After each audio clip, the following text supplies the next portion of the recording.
always have a 12 o'clock meeting call. So, I never get on Thursdays, but I watch the replays. Copy. Yeah. Yeah, and I do mine later on Fridays because I'm just thinking of the West Coast people. 7 Right. a.m. is like right when we're taking kids to school, and Yeah, exactly. but it's with real estate, there's no 8 to 5, so it also makes that difficult. Hi, Cindy, how's it going? Hello, it is going well. Good. How about you? And no complaints. Things are going well. All Yeah. right, so here's a couple more people. I Um, was just on a call with someone who I had talked about selling their property with them, and I really thought she loved me, and we hit it off, and I was going to get the business, and she just informed me that I didn't. So that's always, I mean, it's life, it happens, yeah. but it's always disappointing. Did you ask what was the? I did. Okay. And it was really weird. I mean, so there were two things, and one I knew. So her house has been on the market on and off for a year and has not sold.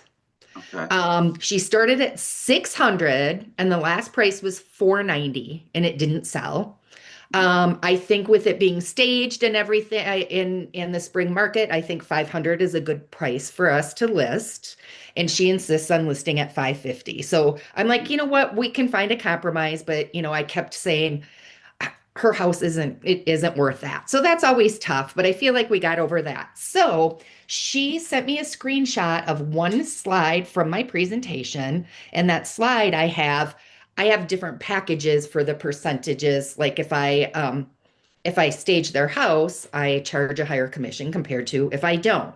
So I have these packages, and on there it says this includes up to 2.7% to cover for the buyer's rep. She said that's illegal. I can't do that. And that if I didn't understand that that was illegal, then what else did I not understand about the business? So, I mean, there is some truth to that. Okay, Uh, talk to me. so the new lawsuit basically says that we can't negotiate our competitors' competition or commissions. Right. So we can't offer or say what we're going to pay the buyer's agent. That's going to be up for them when they put their offer in to negotiate or to ask the seller to pay.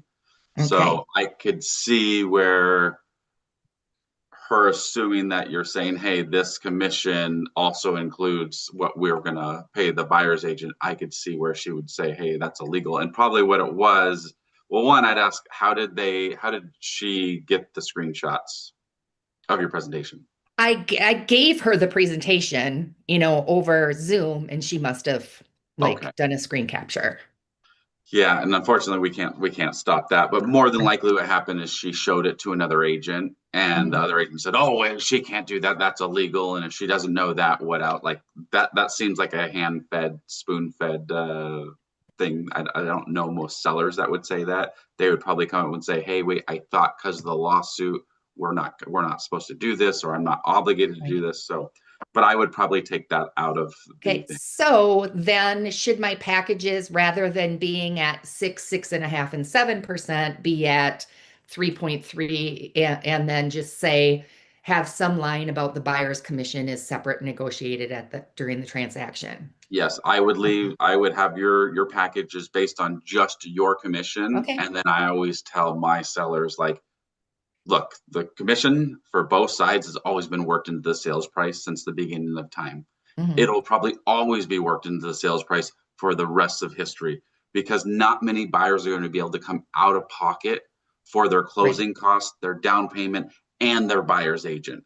Now, Mhm. maybe one day the lender figures out how to include it into the loan, but as of right now, that's not the case. So if you want to open up your house to as many buyers as possible, because over 90% of buyers are represented by your buyer's agent, they're going to ask you to pay their commission.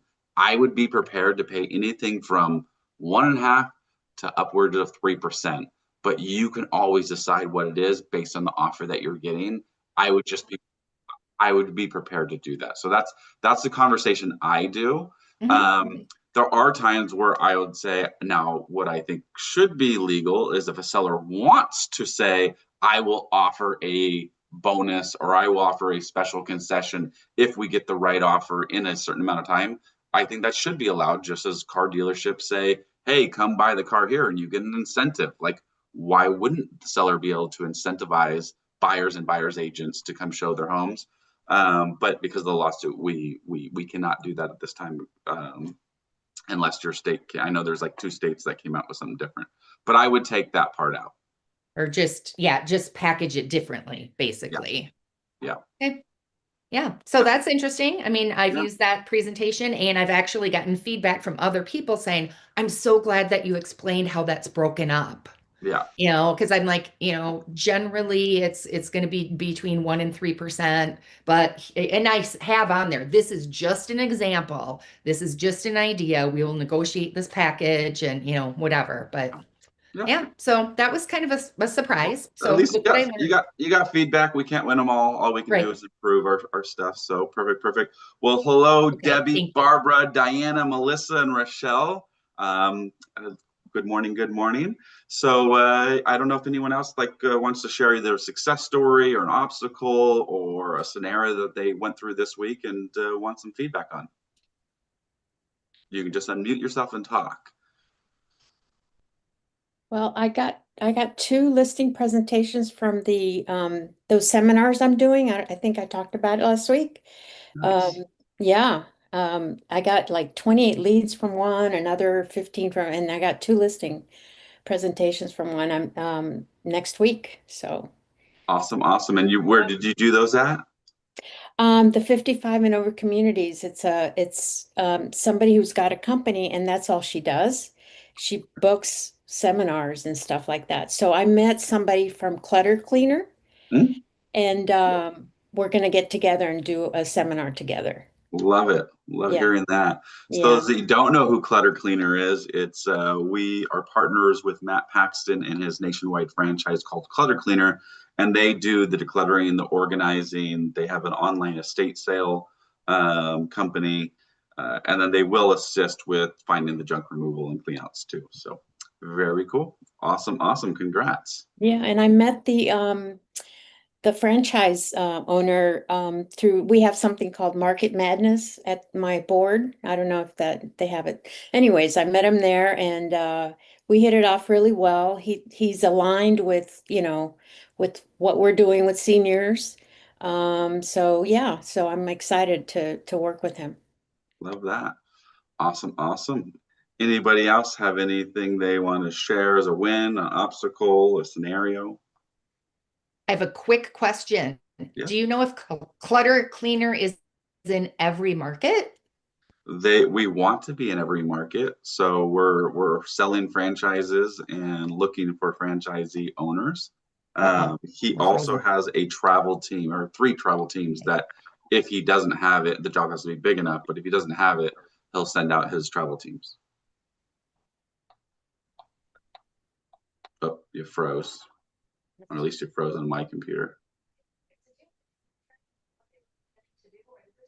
All right.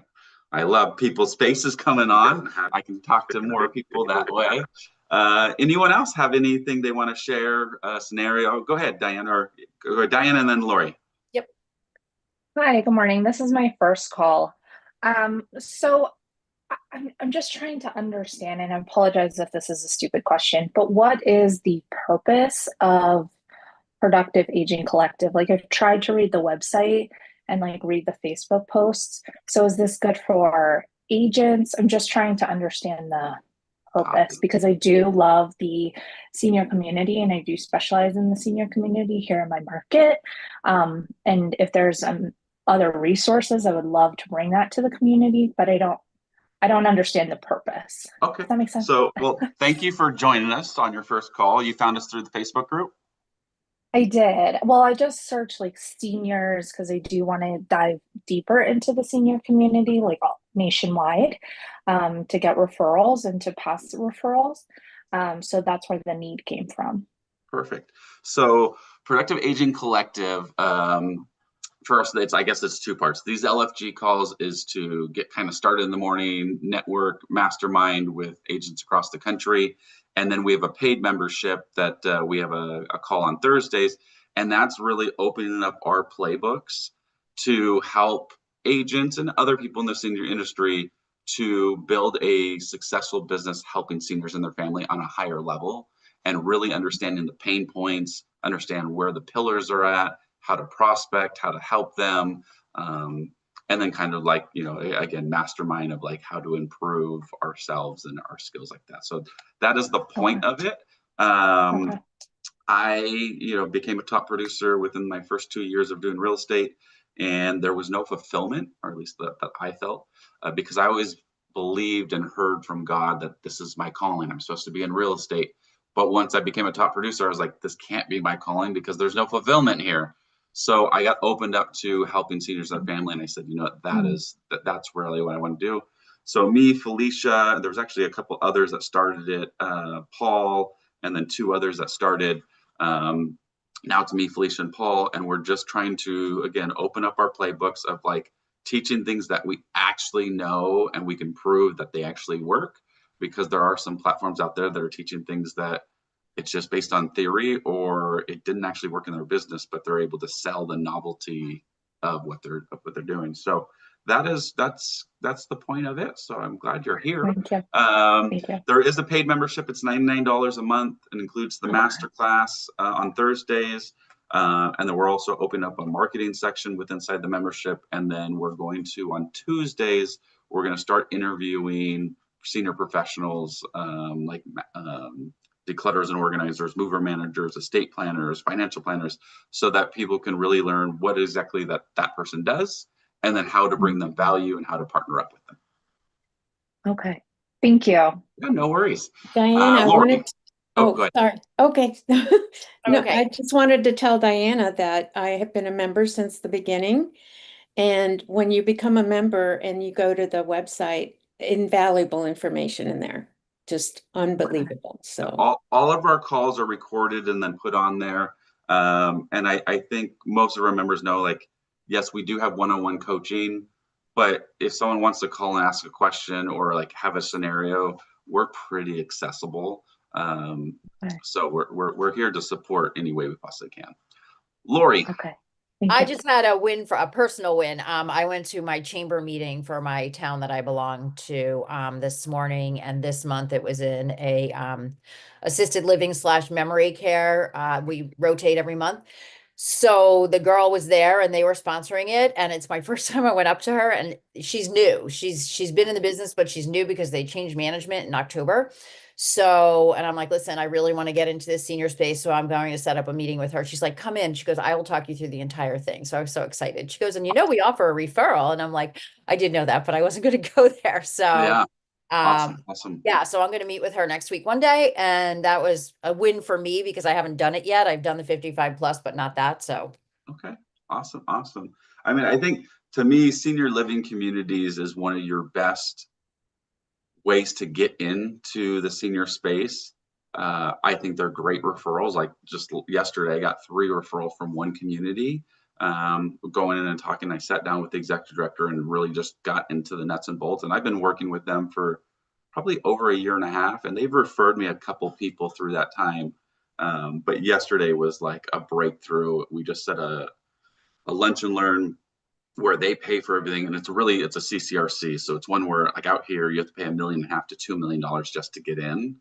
And he's like, look, we usually have 85 to 100 people to show up at our lunch and learns, and we really need to make sure it's valuable. So I walked him through everything that I teach about capital gain taxes. And he's like, this is going to be so valuable. We're going to book you. So that'll be a really good one. Usually I say you want to have your lunch and learn should be like 10 to 20, but something like this, I would say, take that opportunity and go for it. So, and really with senior living communities, to me, it's the easiest appointment you are ever going to set, even easier than your hairdresser. And I don't have any hair, but I know that you can call your hairdresser and say, hey, when can I come in? And they'll find a time for you to do it. But these senior communities, they want to come to her. They want you to come to her. They are actually paid, and their metrics are based on how many tours they get. And they have their whole routine out. So you don't need to be like have all the answers. You just need to have a pen and paper and take notes. And inside the membership, we go through all the different questions you should ask, and how to ask the question so that it makes them believe that you've been doing this for years. But most of them, you can say, yeah, I'm just breaking into this space, or I really have a heart because I went through this with my mom or my grandma, and they'll take you under their wings. Like they really will. And then also, I believe that a lot of times these senior living communities are the hub for declutterers, mover managers, moving companies, healthcare company or home care companies, estate sale. Like everyone's going there or getting fed from there. So you can really build up your family of companies, your resources, your referral partners by just getting in with like 3 to 5 of them. So great job, Lori. I think that's awesome. Anyone else have anything they want to share? Obstacles, scenarios? So what's one thing that you think you need? One thing that you think we should cover? Anything like that?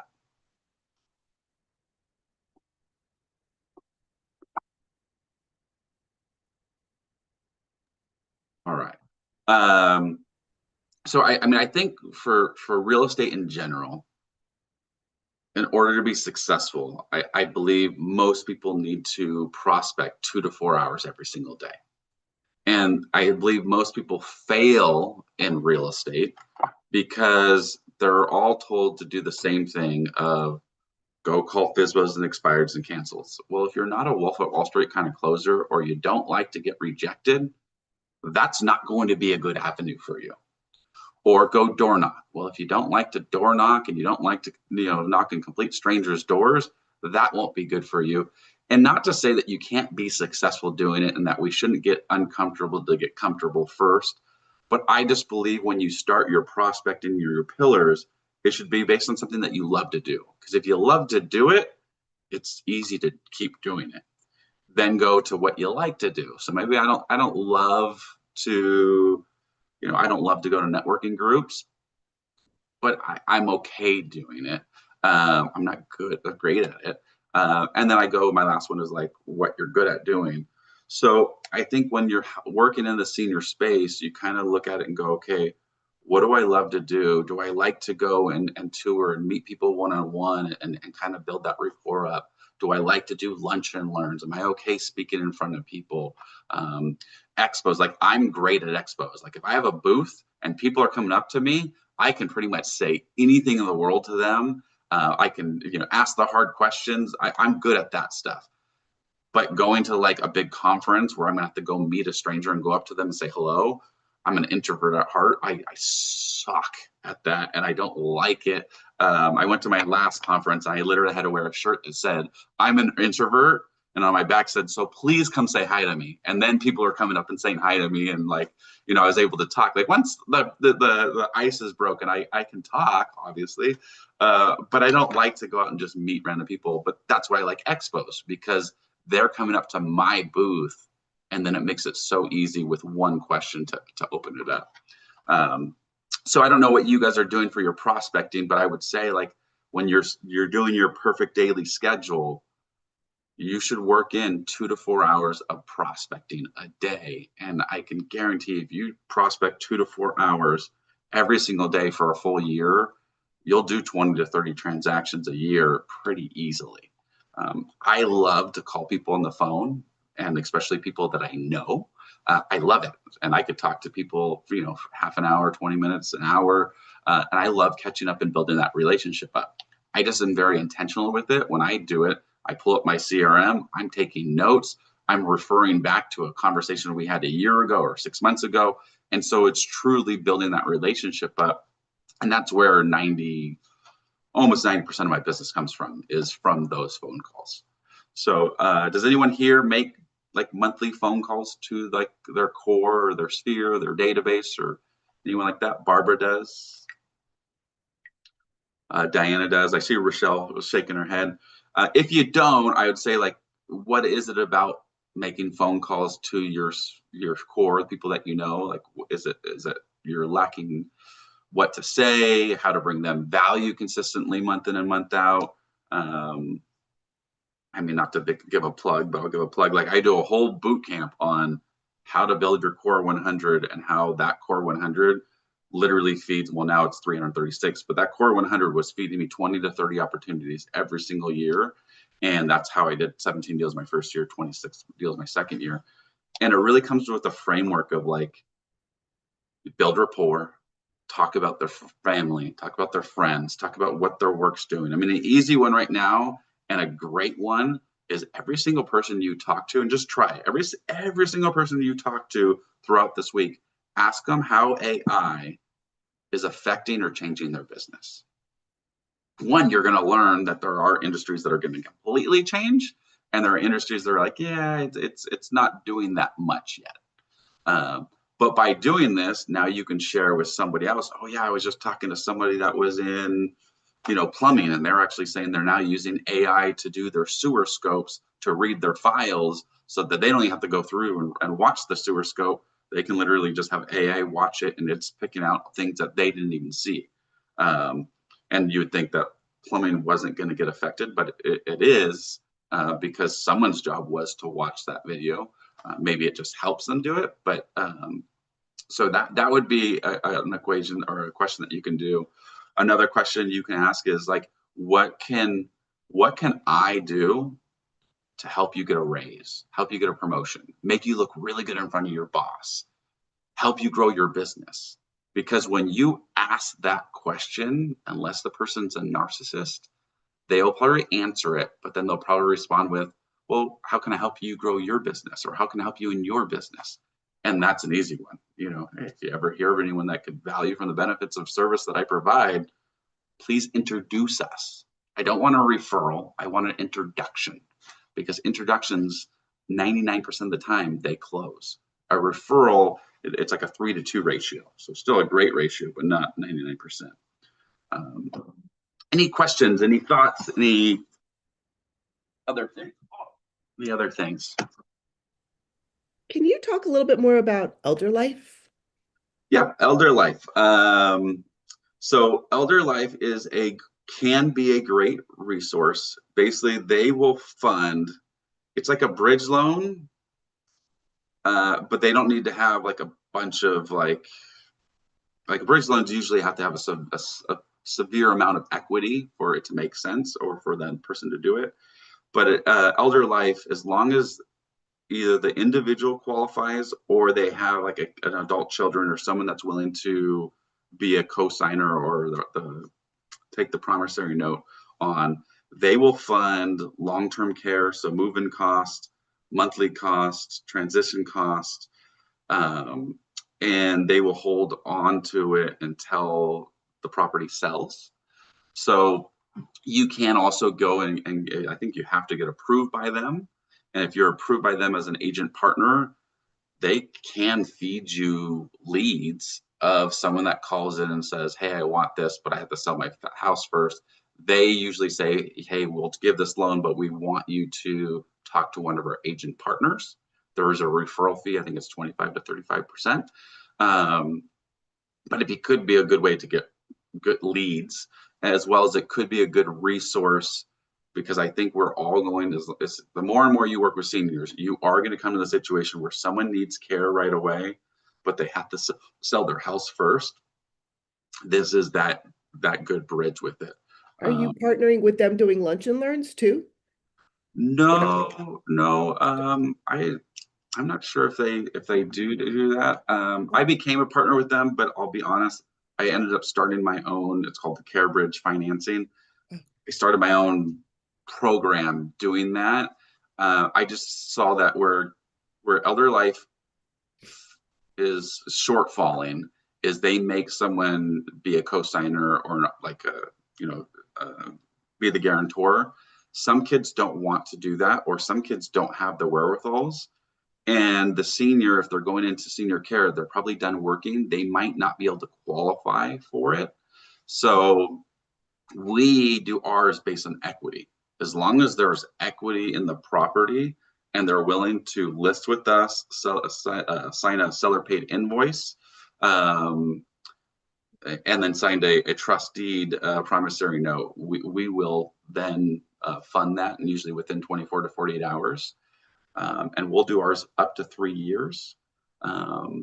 So I would say, like, in my opinion, I would review them, I would go through, I'd get approved, and then I would go to your cash investors or search cash investors, or when you see a flip come onto the market, try to find out who's actually the owner, reach out to them and say, hey, I have another way for you guys to invest, and maybe even have a way to get real estate before it hits the market. Talk to them about the program, tell them they'll get 10 to 12% return on their money, and guaranteed. And if they like our program, if I give someone $100,000 and they pay me back in 6 months, I'm still making my 10 to 12%. It's not annualized. It's not an APR. It's straight interest. So whether they use my program for 60, 90 days or 1 year, I'm still making my 10 to 12%, which is a good return for most people for investing. So you can build your own CareBridge program. Or give us a call, and as long as we know the agent, they have a listing agreement, it's going to be listed below market value so that it sells quickly. Then we're willing to, and they sign the 3 documents, then we're willing to do so. I was just going to ask you that. So is yours kind of national too, or? We're open to bring on like agent partners. Like you could look at and go, okay, have you sold homes before? Or in your listing agreement or in your listing presentation, do you show that it's actually advantageous to list a property 3, 5, 10% under market value, because that's actually how you break neighborhood record sales? Or are you going to just list at any price? Because that's what we don't want to happen, is us lend the money, they list at 600,000, they hold it on the market for a year, it doesn't end up selling, and then everyone's out money. And I could say, like, just in real estate, like, I don't know how many listings everyone does, but what I've learned is, one, we always underlist our homes. The times that we don't, ends up sitting on the market. We spend a lot more on marketing. We spend, a lot more time and effort. We do our open houses, our mega open houses, which cost, money to put on. And a lot of times the house doesn't sell, and then we're out of that money. So I think, she's not on here, but, Cindy was talking about, she lost the listing, but it was overpriced. Never taken over, in my opinion, never taken over a price listing. Because even if you have an agreement that you're going to lower the price in 3 weeks, I think you're just going to create animosity, and it doesn't stop the person from canceling unless you put in a clause that you're going to get paid back for marketing, which we can't do. I mean, we can, but most agents don't do that out here. So you'd be like one of the few. But that would be a tough one to put into a listing agreement, is that if you cancel me, you have to pay me back. Have you ever had the neighbors freak out when they see that someone's house is listed so low? And I mean, I'm sure they're happy when it goes overpriced, but yeah. All the time. It goes both ways. We pass out invitations to 250 of the neighbors, and we invite them to come over for tacos and slushies and talk about it. And that's one of the number things. Why did you list it so low? You're going to destroy our values. And I said, I totally understand what you're saying, but let's talk after we close escrow, because I promise you're going to be very, very, very happy with what my result is. And then once they see it, they're like, oh my God, okay, if we ever sell, we want to use you. Because it's like our open houses are a zoo. Like, we get hundreds of people through our open houses. A lot of it is because, if a property's worth 1.1, we're listing it for $799. So everybody's coming going, oh my God, I can't believe this. Something must be wrong. And people do ask, hey, why'd you list it so low? And I said, why'd you come here? Because it's listed so low. Well, that's why I listed it so low, because it's not my job to tell, to decide what the market value of this property is. And anyone that thinks that they know the market value, even appraisers get it wrong. So our job is to market the home, get as many people through the front door as possible, and let the market decide what the value of the property is worth. If it was like really, and I've done it in rural spots too, but if it was really rural or just a really unique property where I didn't think there was going to be a lot of buyers coming through, I'd probably list it like 3% under market value. And then I would just sit there until we got an offer. And I had it like a condo. It was in a neighborhood where most of the homes are like 5, 6, 700,000. this condo that was right in the water was listed for 1.1. I knew there wasn't a lot of buyers for that home. And I looked at the market. In a year, only 2 condos sell per year in that community. So I was like, okay, I got to wait for that one buyer to come through. So I listed it basically 3% under market value, and we ended up getting the market value of 1.1 for it. But it took almost 6 months to do. So it was just waiting for that right buyer. And I knew when the buyer came by, she said, hey, I just need to come by again, and I need to make sure my Lamborghini can fit in the parking structure. And I was like, yeah, she's the buyer that's going to buy this. So there was other questions, or someone else there's 2 other people that had their hands up.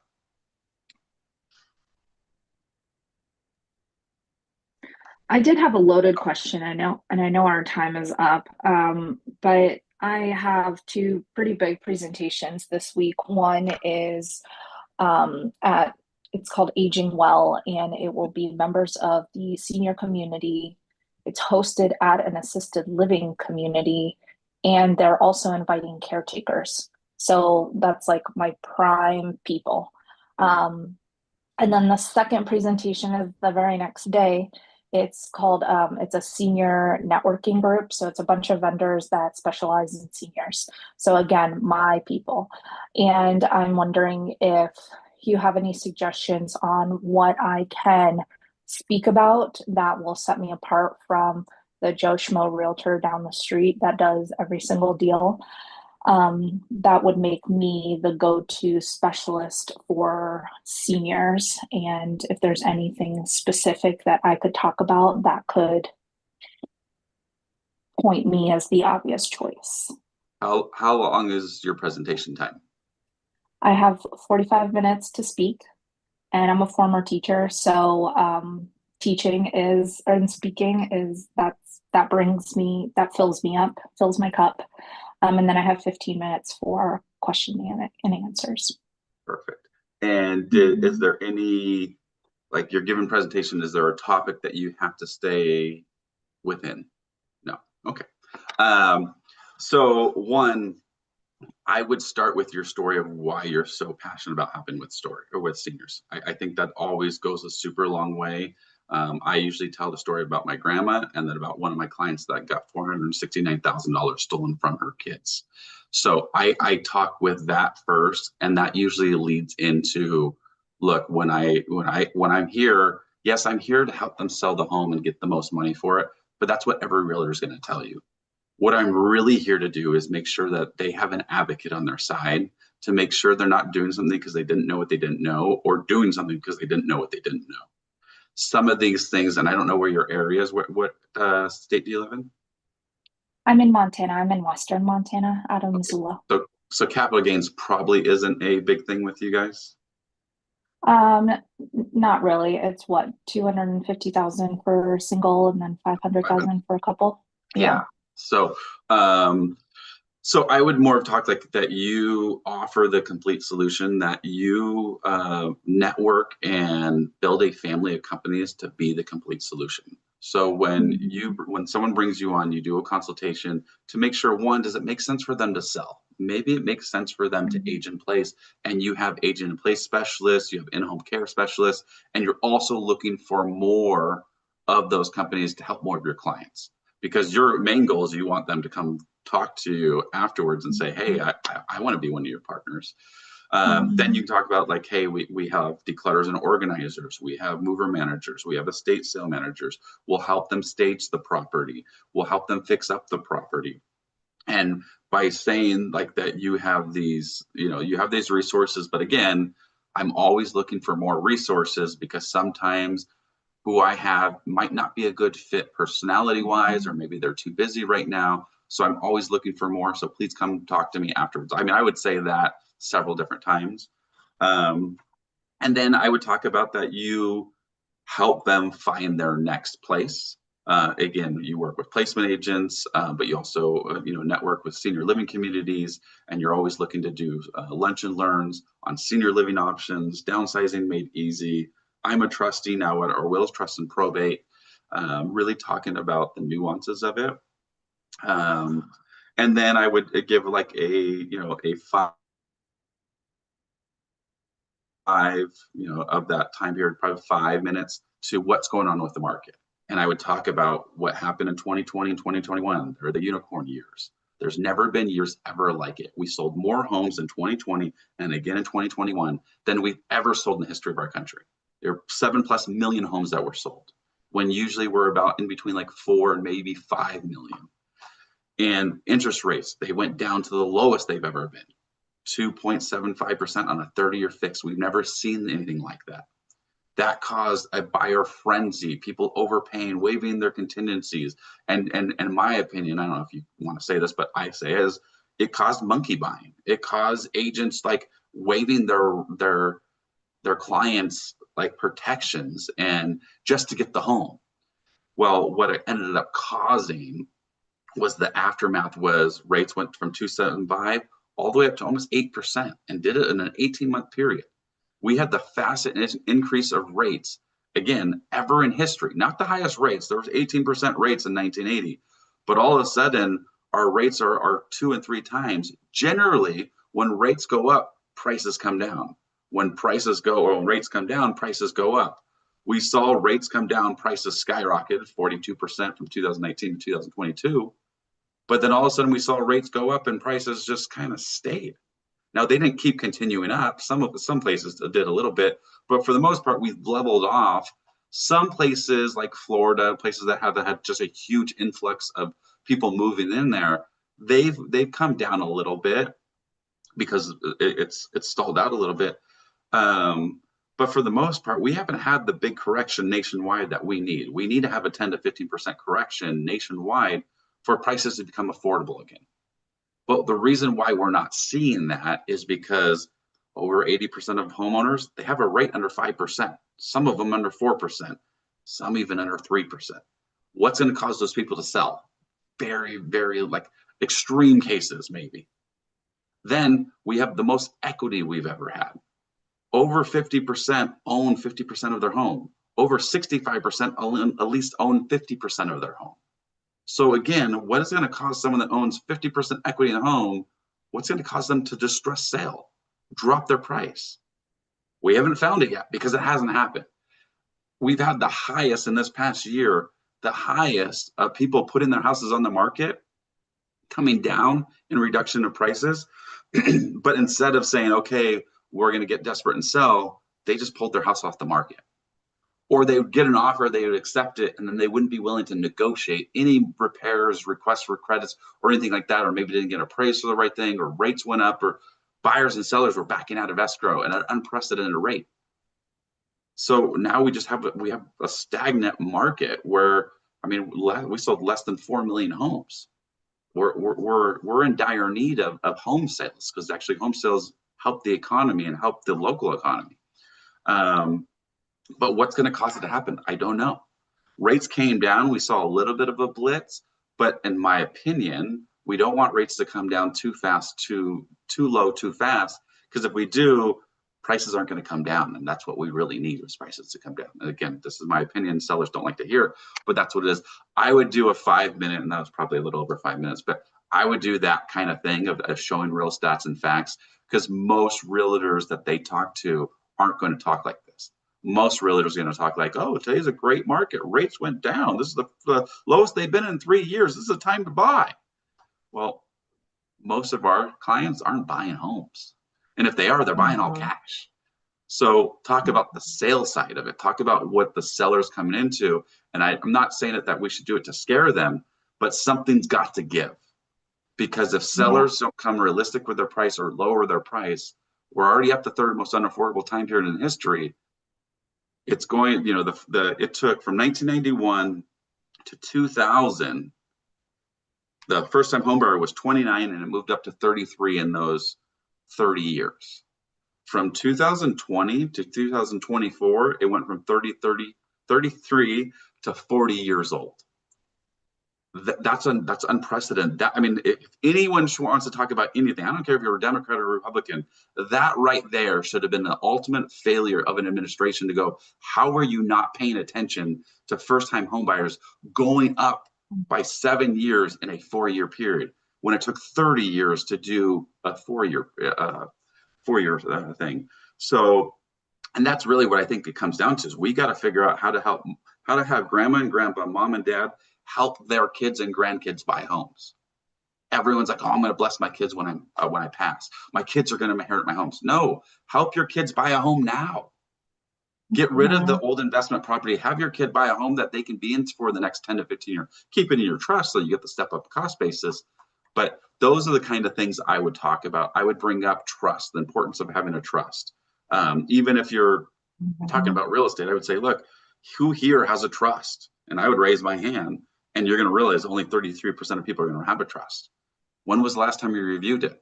Oh, it's been 2 years, 3 years, 5 years.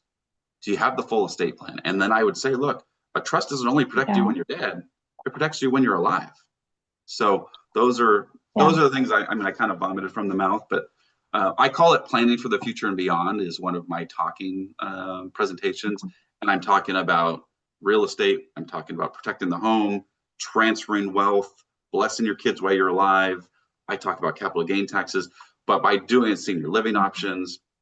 And again, if you have an audience that's deals with home care and the professionals, I'd say, look, one question that we need to start asking every one of our clients, no matter what you do helping seniors and their families, you need to ask them, God forbid a crisis was to happen, where is it that you would want us to advocate, that you would want to go to? So you fell down, you broke your hip. Oh, go ahead. I was going to say, like, so Montana's cold. It's not right now, but it is cold. So I find that at more than 50% of the seniors that I help move out of state. So is that something that the Productive Aging Collective group can help me with? Because I want to duplicate myself in other states, right? So I want to make sure that I know the service that I give, and I know that I'm very caring and honest, but I want that for the older adult where they go to a different state, usually Arizona, Florida, like all the warmer places.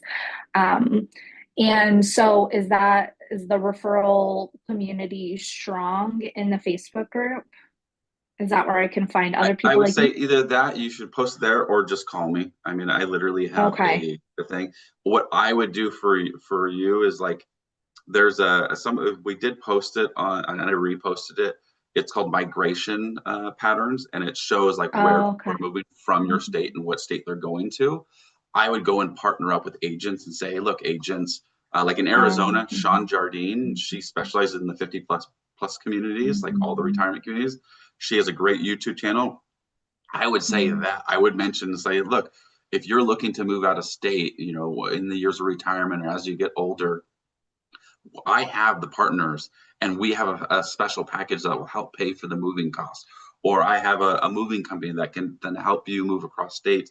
I have a mover manager that can help you with the packing here and then the unpacking there, really making it that you have the resources for it.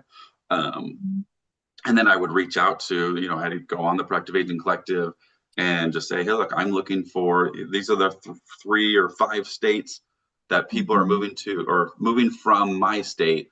I'm looking for partners that we can do videos.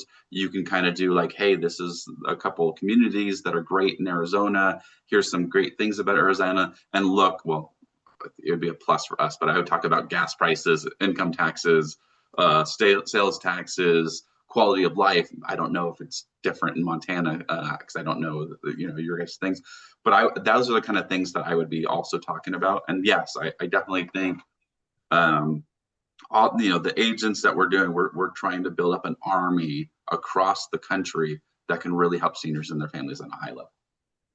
Great. Yeah. Thank you. Cory, don't we have a spreadsheet or something? There's a referral spreadsheet. Thinking of it, Jessica, if we want, why don't we I know there was a bunch of you, why don't we repost that and get, so more people can get access to that. Perfect. Anyone else? I think someone else had a question or a scenario. And just so you know, Diana, we usually a minimum of a half an hour on these calls, but sometimes they go 45 minutes to an hour. And I'm terrible at goodbyes, so I'm always like, does someone want to talk about Sometimes I do have to go for appointments. Yeah. Yeah, but our whole thing is just, again, just masterminding, kind of doing this kind of stuff. And then more of like the pillar talk and like the playbooks. This month, we're talking about how to team up with senior industry professionals and like how to go about that, from the scripts to the bringing value to who they are. Next month, I believe we're going to go into either lunch and learns or expos. I don't think we've decided just yet, but really going into like, okay, this is how you hold on to lunch and learn. These are the different topics. And then probably one of us will do one of our presentations live so that people can actually see like, this is what we talk about. What else? Anyone else got any questions, scenarios, anything like that? Obstacles? Going once. Going twice. All right. Well, if we don't got anything else, then we'll get, we'll make the most of it. And I could say, like, I always like to take immediate action. So if you haven't booked a tour at a community, Google senior living community near me, call them. Hi, I work with seniors and their families. I want to book an appointment to come see your beautiful community so I can know which one of my clients is your future resident, and you will book an appointment and then just go there and tour with a notebook. All right. Thank you. And till next time. Thank you.